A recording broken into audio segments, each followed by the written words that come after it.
بسم اللہ الرحمن الرحیم۔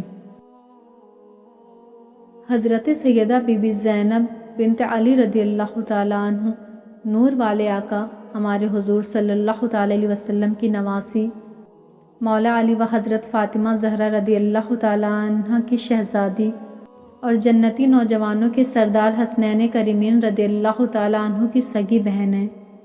آپ رضی اللہ تعالیٰ عنہ پیارے آقا صلی اللہ تعالیٰ علیہ وسلم کی حیات ظاہری میں پیدا ہوئیں۔ بڑی عقل مند، دانا اور فراخ دل تھیں۔ زینب کبریٰ آپ ہی کو کہا جاتا ہے۔ آپ رضی اللہ تعالیٰ عنہ کا نام زینب نبی کریم صلی اللہ تعالیٰ علیہ وسلم نے رکھا تھا۔ آپ رضی اللہ تعالیٰ عنہ کے مشہور القاب ثانی زہرا، عقیلہ بنی ہاشم، محدثہ، نائب الحسین اور عالمہ ہیں۔ عموماً جس طرح بچے کم سنی میں وقت کھیل کود اور دیگر مشاغل میں گزارتے ہیں، آپ رضی اللہ تعالیٰ عنہ ان تمام معاملات سے پاک رہیں، بلکہ آپ کا بچپن نبوت و امامت کے زیر سایہ گزرا، جس کی برکت سے آپ کی فکری تربیت کی بنیادیں بڑی مضبوط و مستحکم تھیں۔ آپ رضی اللہ تعالیٰ عنہ تقریباً 6 سال تک نبی کریم صلی اللہ تعالیٰ علیہ وسلم کی زیر تربیت رہیں۔ جب آپ رضی اللہ تعالیٰ عنہ بڑی ہوئیں تو آپ کے والد حضرت سیدنا علی المرتضیٰ کرم اللہ تعالیٰ وجہ الکریم نے اپنے بھتیجے حضرت سیدنا عبداللہ بن جعفر رضی اللہ تعالیٰ عنہ سے آپ کا نکاح کیا۔ ان سے آپ کے ہاں 4 بیٹوں حضرت علی، حضرت عون اکبر، حضرت عباس، حضرت محمد اور ایک بیٹی حضرت کلثوم رضوان اللہ تعالیٰ علیہ اجمعین کی ولادت ہوئی۔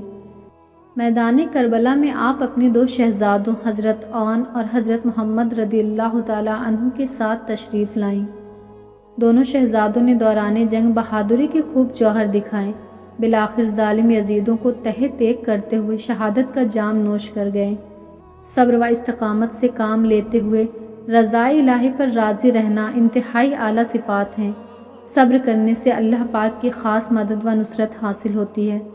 حضرت سیدہ زینب رضی اللہ تعالیٰ عنہ نے کربلا کی قیامت نما سانحہ میں اپنے بیٹے، بھتیجے، حتیٰ کہ جان سے عزیز بھائی امام حسین رضی اللہ تعالیٰ عنہ شہید ہوتے دیکھے، لیکن اس کے باوجود ایک لمحے کے لیے بھی بے صبری کا مظاہرہ نہیں کیا اور آپ کے پائے استقامت میں ذرہ برابر بھی لرزش نہیں آئی۔ گویا آپ صبر کا پہاڑ تھیں، جنہیں درد و غم کا کوئی بھی طوفان ان کی جگہ سے ہٹا نہیں پایا۔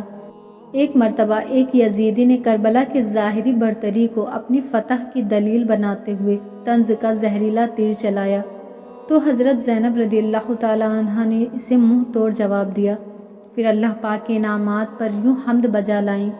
تمام تعریفیں اللہ کے لیے ہیں، جس نے حضرت محمد صلی اللہ تعالیٰ علیہ وسلم کے ذریعے ہمیں عزت بخشی اور ہمیں خوب ستھرا کیا۔ امام عالی مقام امام حسین رضی اللہ تعالیٰ عنہ کی شہادت کے 2 روز بعد اسیران کربلا کو کوفہ لے جایا گیا۔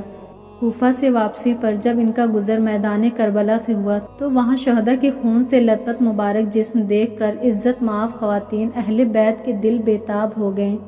دل کا درد ضبط نہ ہو سکا۔ حضرت بی بی زینب رضی اللہ تعالیٰ عنہ نے اس موقع پر بارگاہ رسالت میں عرض کی، یا رسول اللہ صلی اللہ تعالیٰ علیہ وسلم، آپ پر آسمان کے فرشتوں کا درود ہو۔ دیکھیے، یہ حسین میدان میں لیٹے ہوئے ہیں، خون میں لت پت ہیں، ان کے اعضاء ٹکڑے ٹکڑے ہیں۔ آپ کی بیٹیاں قید میں ہیں، آپ کی اولاد شہید کر دی گئی ہے اور ہوا ان پر خاک اڑا رہی ہے۔ امام حسین رضی اللہ تعالیٰ عنہ کی شہادت کے بعد سیدہ زینب رضی اللہ تعالیٰ عنہ نے یتیموں اور بیواؤں کی نگہبانی کی اور 15 رجب المرجب کو آپ رضی اللہ تعالیٰ عنہ کا وصال ہوا۔ مشکل وقت میں ان پاک ہستیوں کے مصائب یاد کرنے سے بھی صبر کرنے میں آسانی ہوتی ہے۔